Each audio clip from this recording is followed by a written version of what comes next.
So I've just driven about 2 hours from London. Terrible weather today. Really, really awful. Thunderstorms everywhere and torrential rain. So I had to drive pretty carefully. But anyway, I made it. And I'm at the Centre for Computing History. And today isn't actually the 40th anniversary of the Amiga, but it's a couple of days before. I think it's the 23rd of July. And what is it today? I think it's the 19th, Saturday. So from what I understand, RJ Michael is meant to be here. I think that's how you pronounce his name. He's one of the original engineers on the Amiga, so it'd be really great to meet him if I can. I brought my Amiga 1000 along, so I hope to get him to sign it. And I may actually get some of the other guys to sign it as well. So I'll turn that machine into a bit of a historical artifact, hopefully. Still doesn't actually work, that machine. I need to do some work on it to try and get it working. But anyway, that's another story. So what I'm going to do is pop in, have a look around, see what's going on. And then I'm going to film during the day and hopefully give you a report on this. Should be interesting. So yeah, I'm just going to go in and see what's going on. Let's take a quick moment away from our video to welcome a new sponsor, JustWay. JustWay, the easiest way to custom parts. JustWay offer CNC machining, 3D printing, injection molding and sheet metal manufacture. Just go to the JustWay website, define your project and get an instant quote. It really is that easy. So remember, head over to JustWay to get your project manufactured just the way you want. So I was just talking to a nice lady about this machine. It's actually a computer that's sort of been implemented on a macro level. So each dot that you can see here is one LED, I think on a screen. It says memory. And I'm not sure if they're using bits in memory to represent blocks, because I think this is actually meant to play a game of Tetris. So I'm just wondering if this is actually meant to be one of the blocks coming down. But if that's the case, how does it store all the rest of the code? Not really sure about that. Then you've got the control and I/O there. Then you've got the state machine of it. And as it's activating, you'll actually see the lights changing. And you can see there's some hexadecimal addresses going on. I guess it's in a pause mode at the moment. Then you've got input instructions decoding, special purpose registers. I guess that would be like in assembly, you know, store X, load X, all that kind of stuff, store A, load A. Then you've got the arithmetic logic. So you can see all the logic gates there, individual logic gates to do, I guess, addition, multiplication, etc. And over here, you've got then another bunch of general purpose registers. So yeah. I thought it was really cool that they've got this sort of like large-scale demonstration of exactly how a computer, you know, not obviously every single computer, but how a computer can actually work. And if you think that's interesting, and I certainly find it interesting, there's a video which I'll link to in the description for this video, which is a short description by the actual maker himself, James Newman. He explains briefly exactly what it's all about. And very cool, actually, on Friday, the 8th of August 2025, James will actually be at the museum to explain his creation in person. So if you're living in that area, why not pop along and actually, because I just think it's amazing what he did. Yeah, very, very cool. Taking a quick look around the exhibit space, it's actually much larger than I thought it would be. Over there is actually the main area. It's like a large kind of warehouse. And this is interesting. Look, they've actually got a replica of the Apple I computer. At first I thought, wow, I wonder if they've actually got a real one. They haven't, but all the same, it's actually quite interesting to see what it would have been like back in the day. So there's a cherry keyboard there, looking very, very shiny and brand new.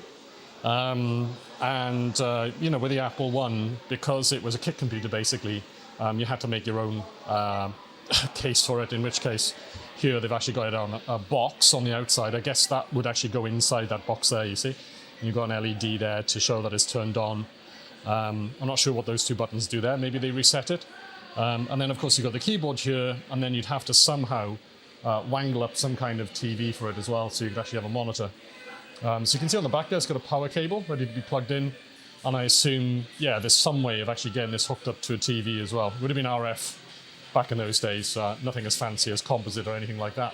But yeah, really interesting to actually see a replica of the Apple I here. Another interesting machine from back in the day in the story of Apple is the Next. We've got a Next Cube here. We're getting a little bit sorry for itself. It's got some pretty bad scuff marks here back there. Wasn't this made of magnesium or something silly like that? And it is famously a perfect cube.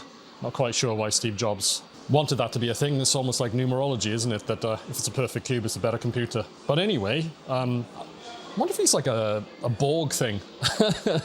I'm not really sure. Not sure the Borg was around then, was it? Oh yeah, actually was. Yeah, I suppose. The 80s. They've got the monitor, they've got the keyboard, and I think it comes as a complete unit. So it's quite difficult to buy one of these for anything like a reasonable price. They're just so rare these days. Pity it's not actually working. It'd be really nice to actually see it running. But yeah, another machine here, which is one of those sort of grail machines for a lot of people. I'd love to get one of these. I have thought about getting the smaller form factor one, the later one. That was a lot cheaper. But right now, funds do not allow for that. But it's really nice, like I said, to see the original Next computer here. They have a bit of a theme section here about the internet. On the background here, it says about the different areas of communication. What I did notice here are all these modems. Look at this. It's like a big pile of modems. I'm assuming, yeah, the bottom one, the Gandalf. I'm not sure what speed that would be. I'll have to do some reading up on that. Then you got the Anderson Jacobson. Not sure what the one is there in the middle. The branding isn't so strong on this one here. But then you've got the more recognizable ones for the average person, the Courier, the Hayes modem, the US Robotics. This was a very popular make of modem for everybody in the 90s. So yeah, interesting, isn't it? Look at the size difference. And of course, you know, it reminds me of the IMP story at Bolt, Beranek and Newman, which was a sort of refrigerator-sized device, which was the first router, basically. Actually, it would have been something like that. Let me get in a bit closer. Yeah, so the IMP was about that size, like a refrigerator, and that actually was the first router that was ever made to allow people to use the internet. Well, sorry, it was ARPANET, I should say. But yeah, anyway. Cool, interesting. Modems and their evolution. So it's about 11:30 now, and quite a few people have turned up. So yeah, it's looking pretty good. I'm not sure if any more people are going to turn up for the rest of the day, if it's going to get any busier, but we shall have to see. So right now, because yeah, it's relatively civilized, not too loud. So yeah, I'm hoping it kind of stays like this, because sometimes at these events, you can get a bit of a sort of sound competition going on, and it just spirals out of control, and eventually you can't actually hear anything. So yeah, fingers crossed that's the way it's going to stay. So I've just come inside the main hall, and I'm just going to do a quick run along the machines here just to show the range of machines that they have here. Toshiba, not sure what is that? Oh, MSX, of course, yeah. MSX. Commodore 16, not a machine that you see that much of. Amstrad CPC64. I bought one of these recently at the previous event, which unfortunately I didn't get to actually film. So yeah, I'll have to get that sorted. I need to get a power supply for it, so try and do that soon. The Tatung Einstein. Pretty interesting machine. I think that's from the early 80s. My beloved Dragon 32, I was going to say Amiga then, apparently designed in Cambridge. Oh, so not in Wales. Interesting. So there is a Cambridge connection to the Dragon 32. That's interesting. Then you've got the Spectrum, ZX Spectrum here. And you've got the Commodore 64, obviously. A big machine. What was it, the biggest selling micro back in the day? Home micro anyway, let's say that. What's this one here? M5, is that another MSX?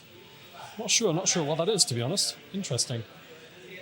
CGL Sword M5, Japanese home computer made by Sword.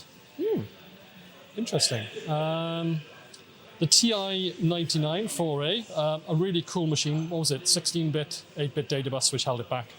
But I've seen some demos of it recently with some extra hardware, and surprisingly capable machine. Then we got the BBC Micro. I do actually have one of these, but I haven't got round to recapping the PSU yet. I don't know if that's coming across on camera, but the monitor is incredibly blurry. Yeah, it looks to me like they need to get a new monitor for that. That's past its sell-by date, I think. ZX81, obviously the machine with so little RAM you could hardly do anything, but still very important machine in history of computing. Atari 800, I love this machine, I love the design. I don't have the space for it, but I just love the sort of, I don't know, Aztec? It's like an Aztec ziggurat, isn't it? And one of the classic games for it, Drop Zone by Archer McLean. Yeah, that was such a hot property back in the 1980s, early 1980s. I really wanted one because of that. And then we've got the Electron, I think it is. It's the Atom, sorry. The Electron, I think, came later, and that was basically a cut-down BBC Micro. But the Atom was, I believe, a kit computer that Acorn made in their earlier days, and very, very collectible these days because they're actually difficult to come across. They're pretty rare. So yeah, pretty cool that they got these. I'll later show you the Amigas over there. There's a nice array of Amigas, including my beloved A4000. Well, it's not mine, but an example of the Amiga 4000. So yeah, I'll show you that later. But I do need to go around and have a look at some of the other machines here. So a little bit after lunchtime, I attended a talk by David Pleasance, and it was very interesting. And David regaled us with stories about the time he was at Commodore, starting off as a salesperson and then, working his way up the ranks. And yeah, it was very interesting to hear some of the things that Commodore got up to. Obviously there were successes, great machines that they produced, but there were also many, failings in terms of business.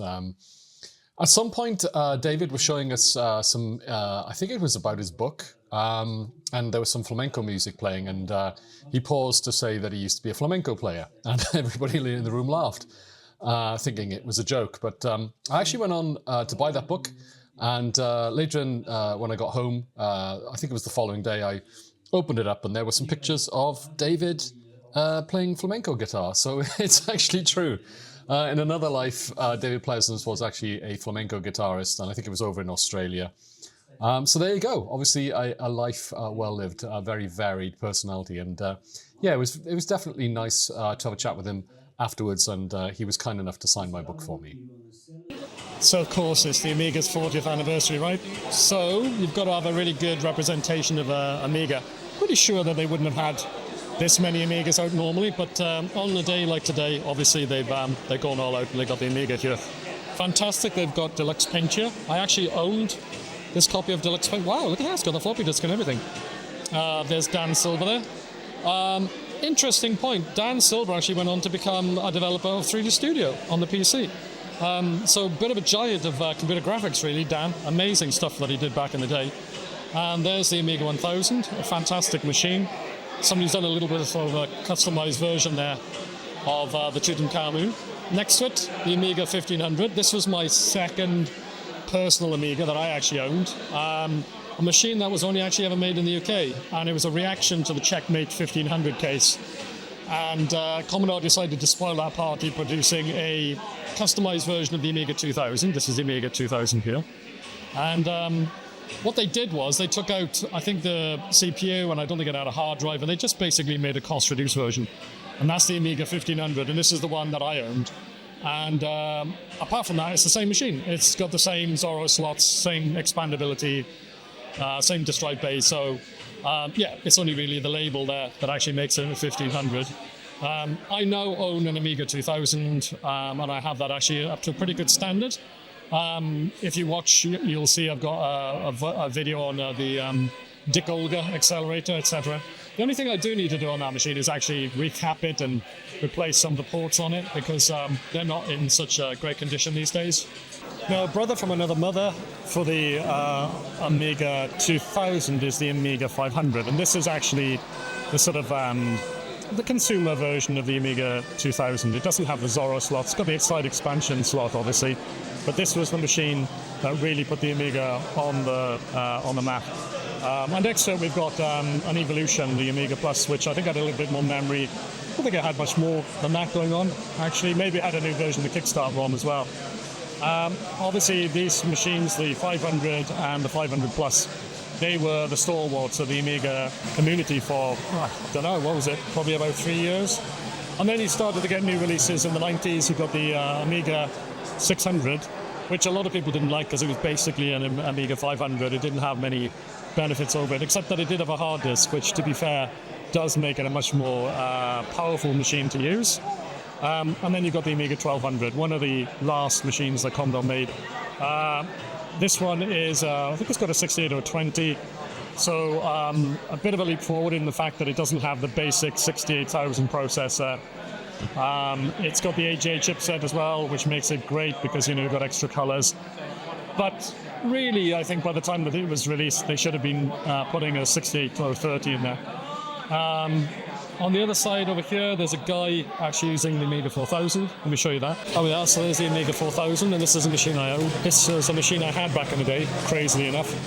Managed to get hold of it after I sold my Amiga 1500 when I got my first job. Fantastic machine, 68030 processor in the cheaper model. This is the more expensive one with the 68040 AGA chipset. So basically, in terms of computing, the pinnacle of what Commodore produced in terms of the Amiga line.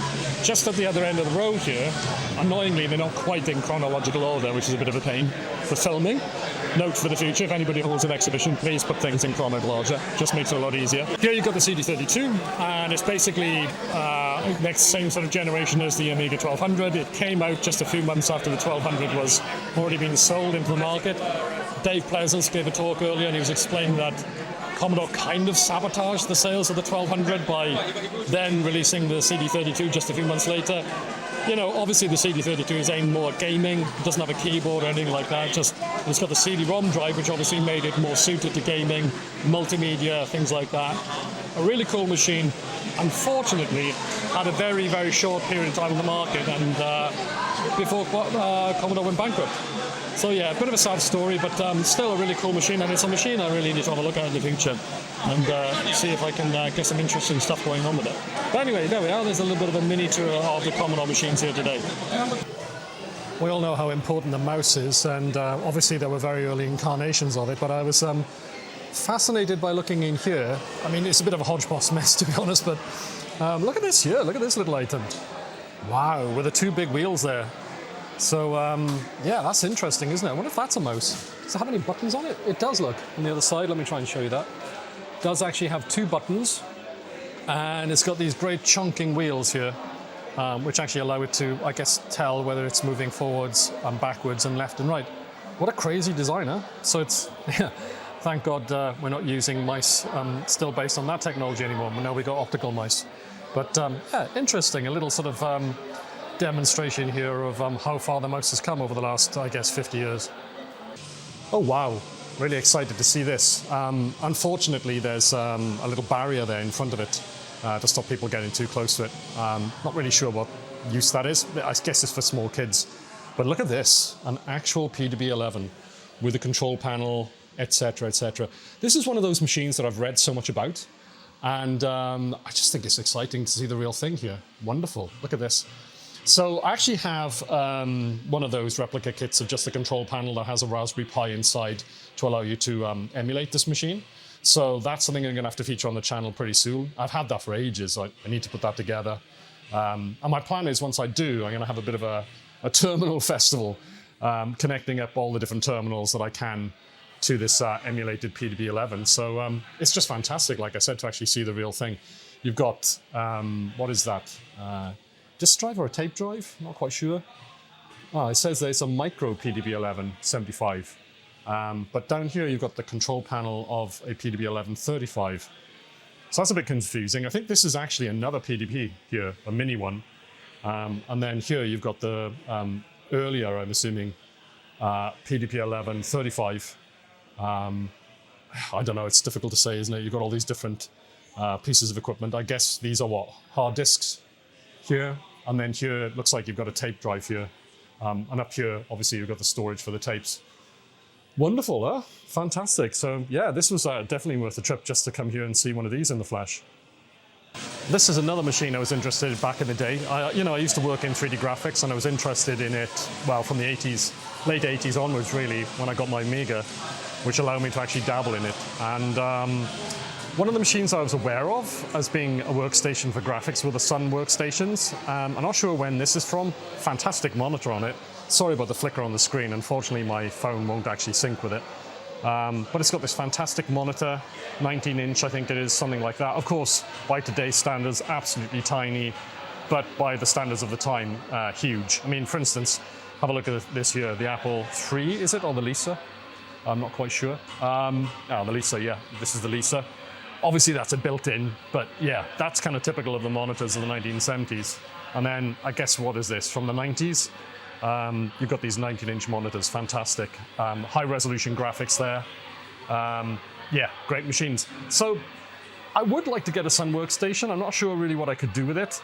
I don't think that much of the 3D software actually runs on one. But it'd be great to actually try one out and see exactly what they could do and what the UI was like. This is, I'm assuming, a version of Unix, some kind of graphical version of Unix, but yeah, very, very cool. Talking about 3D graphics, here is a chunk of 3D graphics superpower. It's an Origin 2000 server. I'm not sure if this was actually used for 3D graphics. The thing is that silicon graphics machines, they obviously could be used for graphics. Oh, it actually says here it's got an SGI Infinite Reality 2 graphics module from 1996. So yeah, this would have been an absolute chonker 3D machine from back in the day. Around 1994, I think it was, I actually got to use an Indie. It was an Indigo, and that was a really cool machine. And I never actually got to use any sort of the SGI machines in production. I only did the Bitmap Brothers website actually using it. Used it to do some ray tracing, which was pretty nice. And I got to use some of the other software as well. I think it was Wavefront. But I remember having Softimage for a couple of weeks, so I did some ray tracing on it. But anyway, back to this machine. God, look at it. It's just such a behemoth. 3 cabinets. There's an SGI 2400, an Origin 2000, and then on the left there, I'm assuming you've got storage maybe. Yeah, there's an array of hard disks down there for storage to give you some sort of massive storage to store all the graphics on. Wow, really, really cool. So I would imagine if this doesn't work anymore, but yeah, it would be really cool to actually see this running and exactly how would you use it. I would assume it would be something like a render farm, you know? Or maybe there's some kind of special cabling that you can plug into here that would then connect it to a workstation and would allow you to actually do 3D graphics on it. Maybe it was used for, I don't know, flight simulators or something like that. Difficult to say, but yeah, wow, what a cool machine. So I was talking to a friend here and I was saying about how I used to work at ICL back in the 90s, and they were one of the greats of UK computing back in the day. They produced mainframes, mini computers, you name it, they produced it. And it was kind of sad that they kind of, to some extent, disappeared from the record in terms of retro computing. And then we walk around the corner in the center here and I come across an entire row of ICL machines, and these are fantastic, aren't they? Look at this. This is the PERC serial. I guess that's some kind of terminal with a portrait display, which is perfect really, isn't it, for a terminal when you think about it. And then next to it you've got the one per desk, which I think was a bit of a landmark machine for ICL. Maybe I should do something on that one day. It's got a phone there, so I guess it's a kind of, is it a kind of like terminal and telephone system at the same time? And then over here you've got an ICL terminal from 1974. Very big sort of square boxy design, but really cool actually. And right next to it then you've got this little beast here, which is from 1983, the ICL DRS 8001. Again, look at this. What a unit, huh? It's absolutely amazing. And something which I have in my own collection is a ICL PC. So here we've got an ICL personal computer. Let's see what the keyboard's like on it. It's okay, it's not so great. It's a little bit spongy feeling, but it's got a 5.25-inch disc there.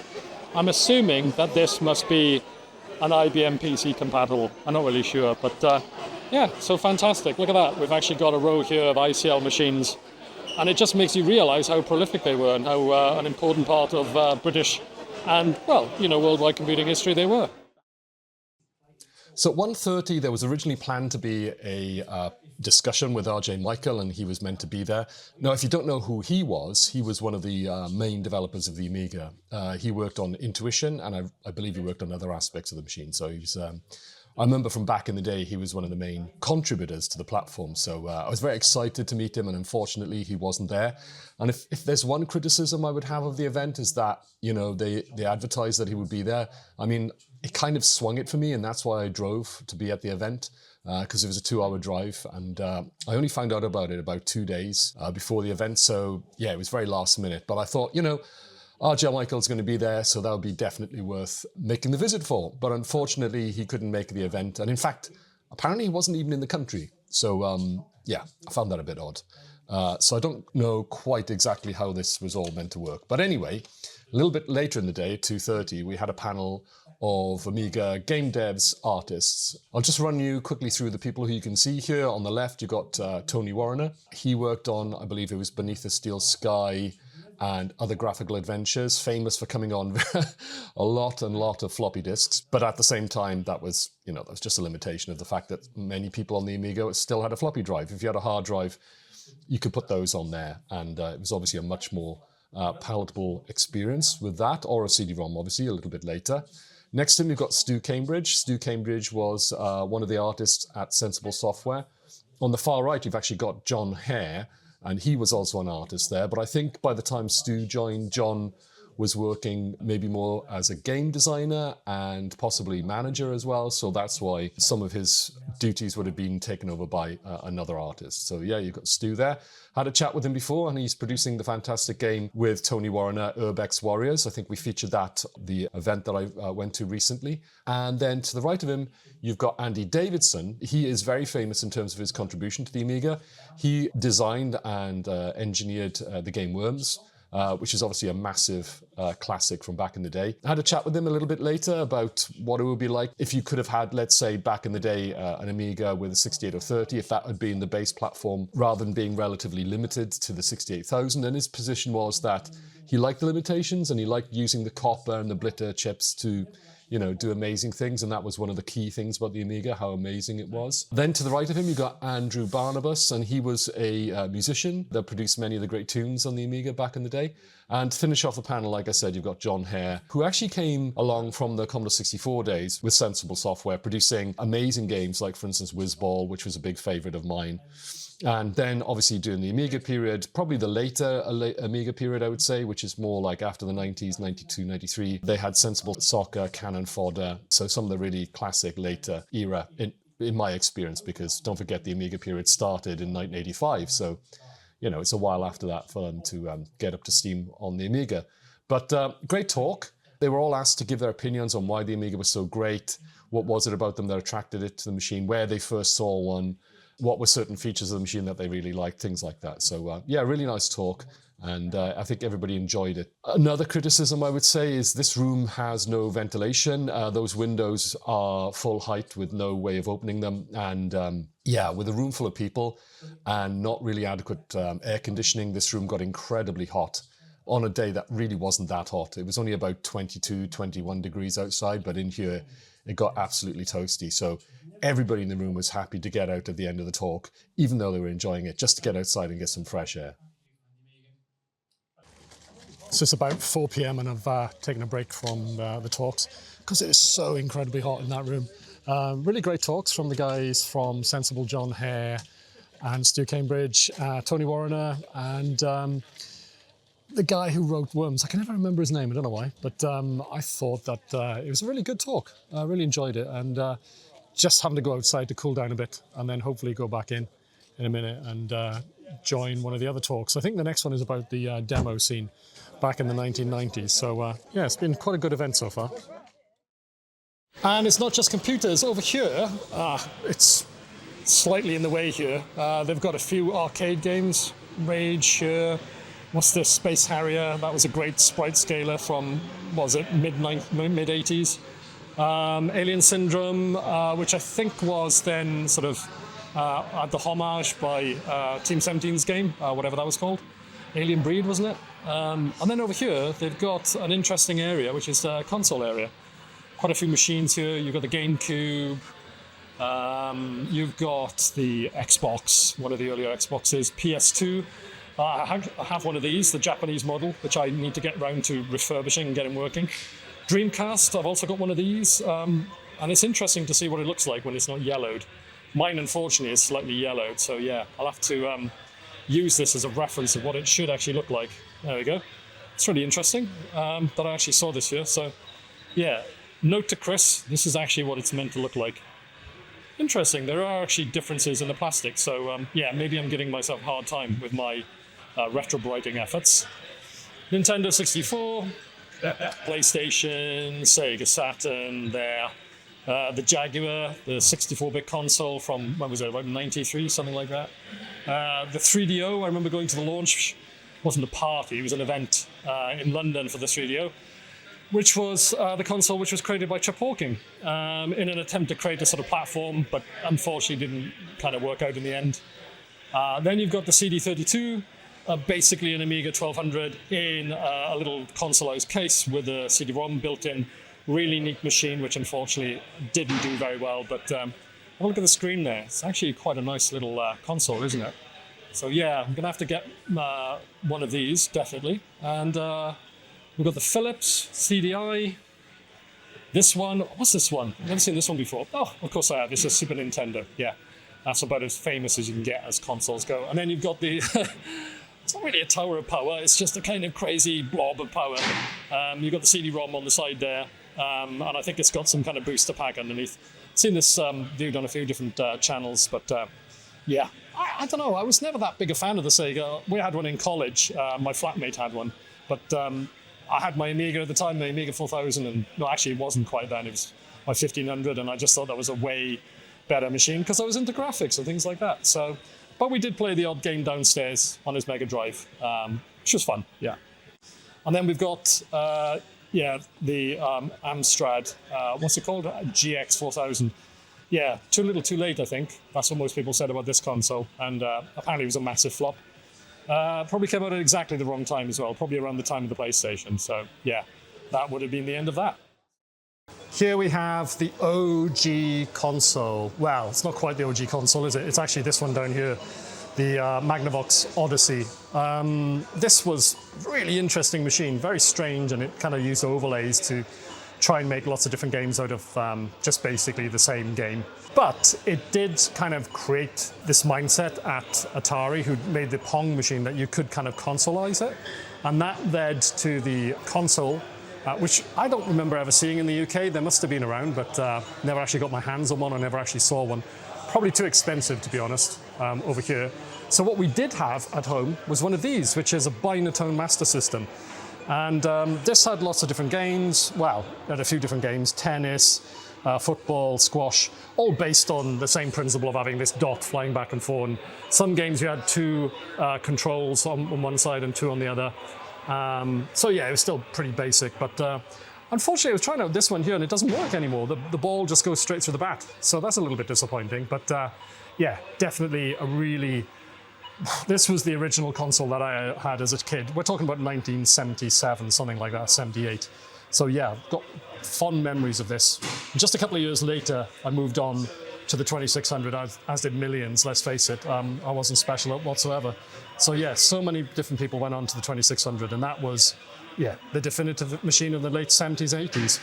I had one, I think, in about 1980, 81, something like that. And I bought it secondhand and had a bunch of games with it secondhand. And then I used to rent out some from a local sort of video rental shop.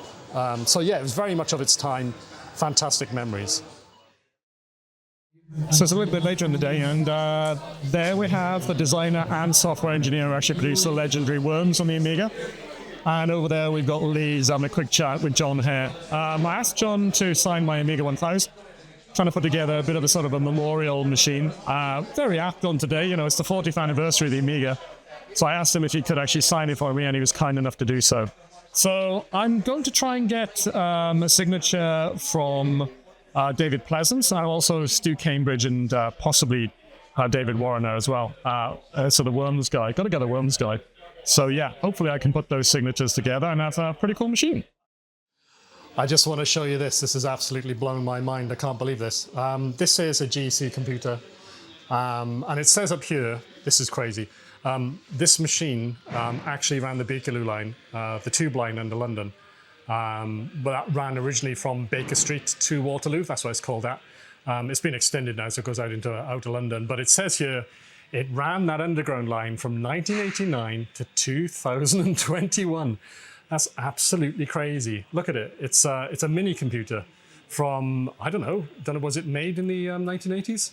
It looks like it's something from the 70s with the hard drives down there and the tape deck there. But yeah, that's absolutely crazy. So it just goes to show that sometimes you have these legacy systems that they just literally can't get rid of because they're so fundamental to the running of infrastructure. I've heard the same thing in San Francisco, that the Met monorail system there is actually run by a PC from the 1980s, and they have to keep that going as well for the same reason. So yeah, it's quite funny that in transport you have these sort of key computers just keeping on working for so many years. Yeah, it's kind of crazy. So later in the day, there was a talk about the demo scene and the music that was involved there. And unfortunately, I had to miss that to bring you some of the footage that you've seen in this video, you know, going around and looking at the mini computers and all that. But also, John Hare finished off the day with a talk on the music that he was involved in at Sensible Software. And that was quite interesting to see all the different music that they'd produced over the years. There was a very interesting presentation on a game called Sex, Drugs and Rock and Roll, I think it was, where he showed us a game that had never actually made it to completion. It had been canned. And he said that maybe it wasn't ready, you know, the video game market wasn't ready for it at the time. And I've got to say, I'm not sure it's ready for it now. There was a lot of explicit sex and various other things going on in it. So interesting idea, but yeah, one that didn't quite make it. So yeah, a very interesting talk. It's the end of the day, and John Hare's getting ready to do a concert, but unfortunately I can't stay. I need to drop off Lee at the train station and head back to Surbiton. So yeah, better get on the road and make sure I get back safely. Anyway, it's been a great day. Can't wait to edit this video and get it out there to you guys so you can have a watch.